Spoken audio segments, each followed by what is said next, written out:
Xin chào các bạn. Trong video này mình muốn chia sẻ với các bạn về việc tiết kiệm xăng cho xe máy. Mình muốn xuất phát từ ý tưởng về sự chuyển hóa năng lượng để có cái nhìn tường tận về việc tiết kiệm xăng. Xăng hay dầu là nhiên liệu, chúng cần được đốt để tỏa nhiệt. Nhiệt năng này sẽ chuyển thành động năng của trục khuỷu thông qua quá trình giãn nở sinh công của hòa khí cháy. Động năng của trục khuỷu lại được truyền cho bánh xe và cả xe thông qua hệ thống truyền động là bộ ly hợp, hộp số và nhông sinh dĩa. Việc tiết kiệm xăng là làm sao để với lượng xăng ít nhất, xe có thể di chuyển quãng đường xa nhất, tức là nâng hiệu suất của xe lên. Việc tăng hiệu suất của xe phải được thực hiện trên các giai đoạn chuyển hóa năng lượng. Vậy những lưu ý sau đây giúp cho xe có hiệu suất cao hơn.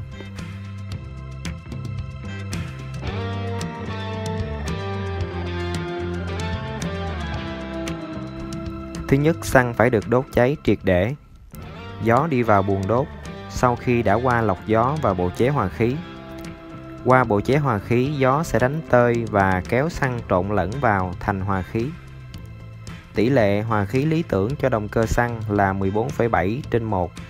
Hòa khí với tỷ lệ này được gọi là lý tưởng vì sẽ có tốc độ cháy nhanh nhất, tức là hòa khí sẽ nhanh chóng cháy hết trong buồng đốt, sinh ra lượng nhiệt nhiều nhất để sinh công. Nếu tỷ lệ hòa khí này cao hơn hoặc thấp hơn, tốc độ cháy sẽ giảm. Điều này dẫn tới khả năng hòa khí cháy chưa hết đã bị tống ra ngoài theo chu kỳ hoạt động của động cơ.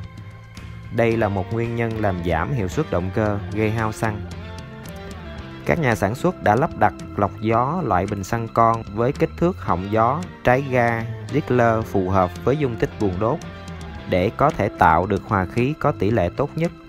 Vậy việc của ta là phải đảm bảo lọc gió sạch, vệ sinh bình xăng con đúng hạn để không gây ảnh hưởng đến sự lưu thông của hòa khí. Độ mạnh yếu của tia lửa điện do buji tạo ra cũng ảnh hưởng đến tốc độ cháy của hòa khí. Chính vì vậy mà sau một khoảng thời gian sử dụng, các nhà sản xuất khuyến cáo nên thay buji mới, vì ở buji cũ các điện cực đã lão hóa cho ra tia lửa điện yếu hơn. Như vậy, điều đầu tiên ta cần làm để tiết kiệm xăng, hay nói đúng hơn là sử dụng triệt để năng lượng xăng, đó là chú ý vệ sinh, bảo dưỡng lọc gió bình xăng con buji cho tốt. Vậy còn những tinh chỉnh hay những bộ gắn tiết kiệm xăng có mang lại lợi ích thực sự hay không? Tại sao có nhiều ý kiến phản hồi khác nhau? Có người nói vô ích, thậm chí có hại. Có người nói có tác dụng tiết kiệm xăng tốt. Thực ra những tinh chỉnh này thường nhằm vào mục đích đưa hòa khí xuống tỷ lệ nghèo xăng hơn, từ đó giảm lượng xăng tiêu thụ. Hòa khí thực ra còn có chức năng giải nhiệt buồng đốt. Hòa khí có tỷ lệ đúng khi lùa vào buồng đốt sẽ làm mát buji, su bắp vốn đang rất nóng sau kỳ nổ trước đó. Hòa khí nghèo xăng khi đi vào buồng đốt sẽ không giải nhiệt được buồng đốt về nhiệt độ mong muốn, từ đó buồng đốt ngày càng nóng. Hòa khí nghèo xăng còn cháy chậm hơn, sinh công yếu hơn và làm máy nóng hơn. Nếu xe của bạn được sử dụng để chạy nhẹ nhàng trên những đoạn đường ngắn thì chỉnh tiết kiệm xăng có thể mang lại hiệu quả. Nhưng nếu xe được sử dụng chở nặng, chạy đèo dốc hay đi xa với tốc độ cao thường xuyên thì máy sẽ nổ ì ạch và rất nóng. Khi máy quá nóng, hòa khí có thể bị cháy sớm, gây dội bít tông, thất thoát công suất, và như vậy mục đích tiết kiệm xăng không đạt được mà còn hại máy. Xăng là loại chất lỏng có tốc độ bay hơi rất cao, nên để tận dụng hơi xăng trong bình chứa, một số mẫu xe có lắp đường ống và van một chiều để đưa hơi xăng này vào buồng đốt. Đây là một cách hay để sử dụng triệt để xăng. Thứ hai là làm cho nhiệt sinh công nhiều nhất. Về mặt chuyển hóa năng lượng thì nhiệt năng tạo ra do hòa khí cháy sẽ có hai hướng. Một là chuyển thành công cơ học đẩy bít tông đi xuống. Hai là truyền ra môi trường xung quanh qua thân máy và khí xả. Muốn cho phần nhiệt chuyển thành công cơ học nhiều nhất thì máy phải đủ nóng. Lời khuyên đưa ra là trên đoạn đường từ 3 đến 5 km đầu kể từ khi khởi động máy. Lúc này máy chưa đủ nóng để có hiệu năng tốt nhất. Bạn nên chạy xe từ tốn. Lượng xăng xe cần tiêu thụ ở giai đoạn này sẽ lớn hơn so với lúc máy đã đủ nóng. Nếu bạn chạy ga lớn, lượng xăng hao phí sẽ nhiều hơn. Thứ ba là phải đảm bảo truyền động trơn tru, hợp lý. Áp suất khí nổ đẩy bít tông dịch chuyển để làm quay trục khuỷu. chuyển động quay của trục khuỷu truyền cho bánh xe thông qua các bộ ly hợp, hộp số, nhông sên dĩa. Đây là sự truyền động qua nhiều khâu trung gian, có sự cọ sát của nhiều chi tiết. Nếu giảm thiểu ma sát thì sẽ tiết kiệm xăng. Việc cần làm là đảm bảo sự bôi trơn cho tất cả các chi tiết này. Sử dụng nhớt đúng thông số cho xe. Nếu bạn sử dụng nhớt đặc quá, lực cản của nhớt sẽ làm nặng máy, hao xăng.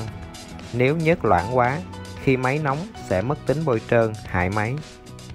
Các bố ly hợp ở nồi trước và nồi sau nếu quá mòn cũng gây trượt, làm cho việc truyền động bị chậm trễ, cũng gây hao xăng. Nhông sên dĩa nếu quá mòn hoặc thiếu chất bôi trơn cũng gây cản trở, lấy bớt công suất xe. Bánh xe cũng cần được kiểm tra áp suất lớp thường xuyên, lớp xe thiếu áp suất cũng gây hao xăng.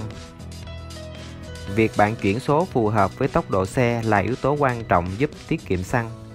Trục máy quay càng ít vòng thì số chu kỳ nổ cũng càng ít, đồng nghĩa với lượng xăng bị đốt cũng sẽ nhỏ. Vì vậy bạn hãy sang số lớn hơn ngay khi tốc độ xe đã đủ, tránh việc chạy xe tốc độ cao ở số thấp. Ở các xe phân khối lớn và ô tô có đồng hồ hiển thị vòng tua máy, giúp người lái xe kiểm soát việc này tốt hơn. Tránh tăng ga đột ngột và phanh gấp. Cách chạy xe từ tốn và lường trước tình huống để giảm ga từ xa giúp tiết kiệm xăng rất tốt. Khi bạn tăng ga đột ngột, một lượng xăng lớn được đưa vào buồng đốt để đẩy mạnh lượng nhiệt sinh ra, làm tăng lực đẩy lên piston để quay trục máy nhanh hơn. Nhưng thường lượng xăng này sẽ không kịp cháy hết. Với lại, lượng nhiệt lớn này sẽ chuyển thành công theo tỷ lệ hiệu suất thấp hơn do thân máy chưa kịp nóng lên theo.